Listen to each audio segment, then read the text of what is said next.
안녕하세요. 사랑하면 그 사람의 허물도 품어줄 수 있어야 한다고 하지요? 그런데 저는 도저히 그렇게는 못하겠더라고요. 남편 면상에다가 삶은 국수 집어던지고 이혼했어요. 저는 아들 하나 키우는 30대 주부예요. 남편과는 소개팅으로 만났어요. 연애할 때는 별 문제 없이 잘 만났지요. 다른 연인들처럼 작은 일로 다투고 토라지는 일들이 있기는 했지만 그래도 서로 맞춰가고 알아가는 과정이라고 생각했지요. 다만 식사할 때 참 잘 먹더라고요. 그래서 저는 그저 먹성 좋은 남자라고만 생각했지 이렇게 개념 없는 남자인 줄은 몰랐어요. 연애할 때도 둘이서 식당에 가면 기본으로 4인분을 시켜서 먹었는데 그때는 콩깍지 때문인지 아니면 제가 제 손으로 힘들게 한 음식이 아니라서 그랬는지 그저 참 잘 먹는다, 복스럽게 먹는다 라고만 생각했어요. 그런데 결혼하고서 그 꼬라지를 매일매일 가까이서 보니까 정말 못 봐주겠어요. 진짜 이런 이유로 이혼을 하나 싶으실 수도 있는데 하게 되더라고요. 제가 첫째를 임신했을 때였어요. 제가 임신한 이후 입덧이 심해서 많이 먹지를 못했어요. 하루 종일 사과 반쪽만 먹기도 하고 맑은 육수에 소면만 말아서 조금 먹기도 하고 그러자 남편은 또 본색을 드러내더라고요. 저는 매일매일 변기를 붙잡고 사는데 남편은 저 먹으라고 들어온 고기에 사골에 과일까지 아주 싹 쓸어 먹더라고요. 물론 버리느니 남편이 먹는 게 좋지요. 하지만 너무 배려가 없는 거예요. 아내는 입덧하느라 아무것도 못 먹는데 기름기로 번지르르한 입술을 하고는 이거 너무 맛있다, 저거 너무 맛있다 하는 모습을 보고 있으면 정말 정이 뚝 떨어지는 기분이었어요. 진짜 솔직히 돼지 새끼야 그만 처먹어 소리가 목젖까지 올라왔지만 하지만 혹시나 아이한테 안 좋은 영향을 끼칠까봐 최대한 못 본 척하고 큰 소리 내지 않았어요. 정말 울컥하는 마음이었지만 참고 또 참았지요. 그런데 임신 15주가 지나자 입덧이 점점 사라지고 이것저것 많이 땡기더라고요. 그래서인지 그 비린 붕어죽도 잉어탕도 먹게 되고 사골하고 고기도 정말 맛있고 덕분에 몸무게도 좀 늘고 건강해졌지요. 그런데 제가 이렇게 잘 먹는 게 남편은 꼴보기가 싫었나 봐요. 제가 고수하고 생강을 못 먹거든요.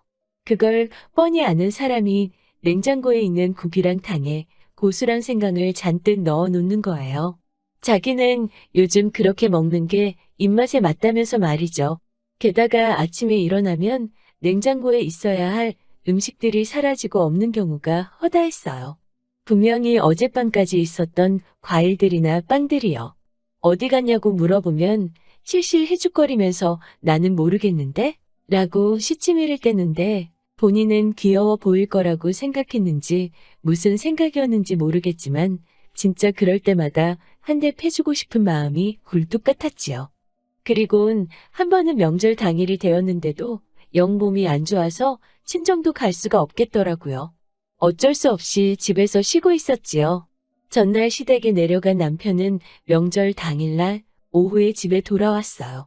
하루 종일 혼자서 누워만 있다 보니 힘도 없고 귀찮기도 해서 계속 굶었거든요. 그랬더니 어느 순간 허기가 몰려오더라고요.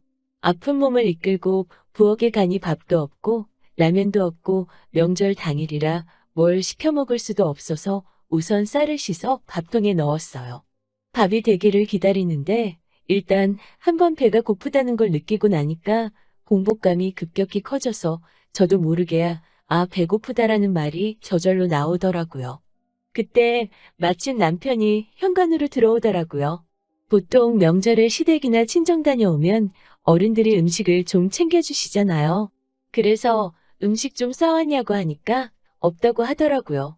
귀찮아서 안 들고 왔다면서요. 자기 차 끌고 갔으면서 집에 혼자 앓고 있는 제 생각 좀 해서 싸우지 싶었으나 그냥 말해 뭐 하나 싶어서 아무 말 안 했어요.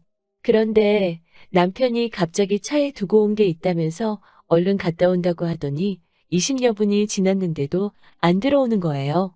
차에 두고 온 거를 가지러 간다고 나간 사람이 왜 이 시간이 돼도 안 들어오나 싶어서 제가 내려가 봤지요. 저희는 빌라에 살아서 주차장이 손바닥만 하거든요. 그런데 걱정해준 게 아까울 정도로 뒤지고 자시고 할 필요가 없었어요. 1층에 내려가니 남편이 주차장 차 주차해 놓은 곳에 쪼그려 앉아서 뭘 하고 있는 것 같더라고요. 제가 가까이 다가갔는데 남편 꼴을 보고 진짜 남편을 걷어찰 뻔했어요. 명절 음식으로 싸주신 전하고 갈비찜, 식혜 같은 걸 자동차 옆에 쪼그리고 앉아서 우걱우걱 씹어먹고 있더라고요. 양볼이 터지게 집어넣고 말이죠. 너 거기서 뭐 하냐고 묻자 입에 음식이 가득해서 말도 똑바로 못하면서 쩝쩝거리는데 진짜 발로 걷어차버리고 싶더라고요. 남편이 전하고 갈비찜, 식혜 같은 명절 음식을 좋아하는 건 알지만 아무리 그래도 지 좋아하는 거라고 아내 주기 싫어서 거기서 혼자 먹고 있는 게 말이 되나요?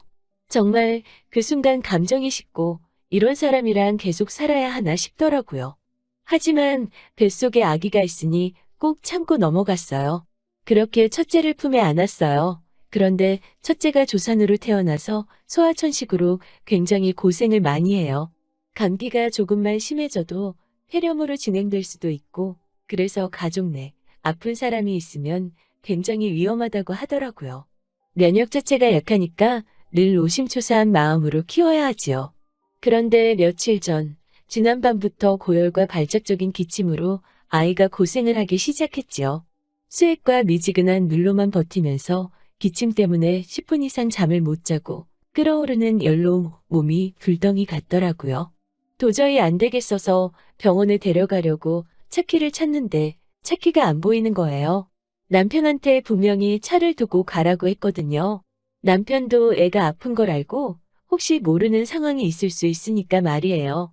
그런데 남편한테 전화하니 차를 가져갔다고 하더라고요. 남편 회사가 걸어서 10분 거리에 있는데 추워서 차를 끌고 갔다는 거예요. 진짜 아빠라는 사람이 제정신인가 화가 머리끝까지 날 대로 났지만 일단은 택시를 불렀어요. 저희는 지방에 살기 때문에 입원시킬 병원에 가려면 1시간을 넘게 가야 하거든요. 의료원이나 조금 큰 병원이 근처에 있긴 하지만 소아과 전문의가 없고 애가 워낙 약하다 보니 급박한 일에 대비할 수 있게 다니던 소아과에서는 늘 되도록이면 대학병원으로 가라고 했거든요. 급한 대로 택시를 타고 다니던 소아과에 가서 일단 해열주사랑 병원 소개를 받고 소견서 첨부해서 왔어요. 오는 길에 출발 전에 애기 먹이려고 죽도 하나 사서 새 그릇으로 소분해 왔네요. 대학병원으로 가려고 집에 와서 바로 부랴부랴 짐 싸고 친정에 도와달라고 전화한 뒤 죽이라도 한술 먹이려는데 남편이 왔어요. 그 얼굴을 보니까 또 마구 화가 도지는데 일단 내 상황이 급하니 꼭 참고 있었지요. 집에 온 아빠라는 작자가 애 괜찮냐는 소리는 안 하고 점심 먹으러 왔다고 집에 오자마자 냉장고를 뒤적거리고 있더라고요. 제가 점심은 대충 해서 얼른 먹고 일단 애기 죽만 좀 몇 수저라도 먹여달라고 부탁을 하고 짐을 싸고 있었어요. 그런데 보아하니 애는 한 숟갈 먹고 기침하고 토하고 한 숟갈 먹고 기침하고 토하고 를 반복하다가 결국 안 먹겠다고 입을 닫아버렸더라고요. 그러자 남편이란 작자가 아빠라는 작자가 애한테 먹어야 낫지 한 숟갈 먹어봐라고 먹이는 신용 대충 몇 번 하더니 그릇에 들어 자기 입으로 들이붓네요. 그리고는 또 다음 그릇 뚜껑을 열어서는 아빠처럼 먹어야지 하더니 또 자기 입으로 쏟아붓는 거예요. 그 꼴을 보는데 아주 제정신이 아닌 사람처럼 보이더라고요. 다른 것도 아니고 애가 아픈데 어떻게 될지 모르는데 지 춥다고 차를 끌고 간 것도 부족해서 애가 지금 먹지도 못하고 있는데 그걸 애 앞에서 뺏어 먹는 게 이해가 되세요? 여기는 지방이라 택시도 불러야 오고 그나마 날씨가 궂으면 안 오는 경우도 있어요. 병원까지 가려면 택시비도 2만 원은 그냥 넘어요. 그만큼 멀지요. 남편이 세 번째 그릇을 여는데 저도 순간 눈이 돌아서는 그릇째 뺏어서 바닥에 내팽개쳐 버렸지요. 제가 니 다 먹어라. 다 먹어. 넌 이게 먹고 싶냐? 애가 아파서 저지경인데 넌 이게 목구멍으로 넘어가? 거지냐? 굶어 죽은 귀신이라도 붙었냐? 대체 아픈 애 죽을 왜 뺏어 먹냐고? 아주 상스럽게 욕을 했어요. 결혼 생활 내내 음식만 생기면 지 입에 먼저 넣고 보는 인간. 지 좋아하는 음식 내가 먹을까봐 허겁지겁 먹는 것도 친정 가서도 부모님보다 먼저 숟가락 들고 우적우적 먹어대는 거.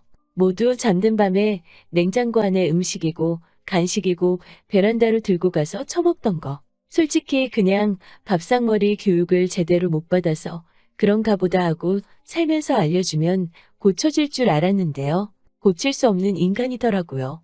남편이 저를 향해 야! 라고 소리를 지르길래 저도 남편한테 바닥에 있는 것까지 싹싹 긁어서 하나도 남김없이 마저 다 처먹어라. 하고는 때마침 오신 친정 부모님 차 타고 병원으로 갔어요. 그리고 뇌를 입원시켰지요. 그리고 이튿날 시부모님과 신우가 병문안을 왔더라고요. 그러면서 저한테 무슨 일이 있었길래 네 남편이 저렇게 화가 났냐고 물어보시더라고요. 그래서 제가 더도 말고 덜도 말고 있는 일 그대로 말씀드렸어요. 제 얘기를 듣고 나자 한참을 말없이 계시던 시어머니가 그래도 그렇게 음식을 집어 던지면 어쩌냐 하시며 저를 나무라시길래 어차피 그 사람이 치우지도 않는데요. 라고 쏘아붙이고 말았어요. 아이가 누워있는 걸 보시더니 시아버지는 건수 잡았다 싶으셨는지 저더러 애가 이 지경이 되도록 병원도 안 오고 뭐 했냐고 역정을 내시더라고요. 그래서 제가 아버님 아들이 애 아픈 걸 뻔히 보고도 날 춥다고 차를 홀딱 끌고 가서는 시간이 걸렸다. 그리고 그 아들이 그 와중에 집에 와서는 냉장고를 뒤져 점심을 먹고 그게 부족했는지 아픈 아들 죽까지 뺏어 먹었다고 따다다다 쏘아붙였어요. 그동안 한 번도 이렇게 노골적으로 말한 적 없었거든요. 결국 시부모님도 아무 말 못하시고 신우만 미안하다 하고 돌아갔어요. 그리고 며칠 뒤 아이도 다 낳아서 퇴원했고요. 제가 생각이 짧았죠. 이때 이혼했었어야 했는데. 몇 달 뒤 저희 삼촌이 돌아가셨어요. 저희 삼촌은 평생을 혼자 사신 분이라서 따로 챙겨줄 가족이 없으세요. 그래서 가뜩이나 더 복잡한 심정인데 남편이란 작자는 뭐가 그렇게 신났는지 자기가 장례식장을 많이 다녀봐서 음식은 잘 안다면서 자기한테 맡기라고 난리더라고요. 도저히 신경 쓸 여유도 없고 해서 알아서 하라고 했지요. 그랬더니 세상에 이 인간이 조문객들은 삼촌처럼 일찍 돌아가시지 말고 오래오래 장수하시라고 육개장을 장터국수로 바꿔놨더라고요. 게다가 머릿고기는 또 지가 좋아하는 족발로 바꿔놨어요. 제가 아니 이게 무슨 짓거리야? 라고 하니까 왜 화를 내냐면서 손님 대접은 제대로 해야 한다고 개소리를 하더라고요.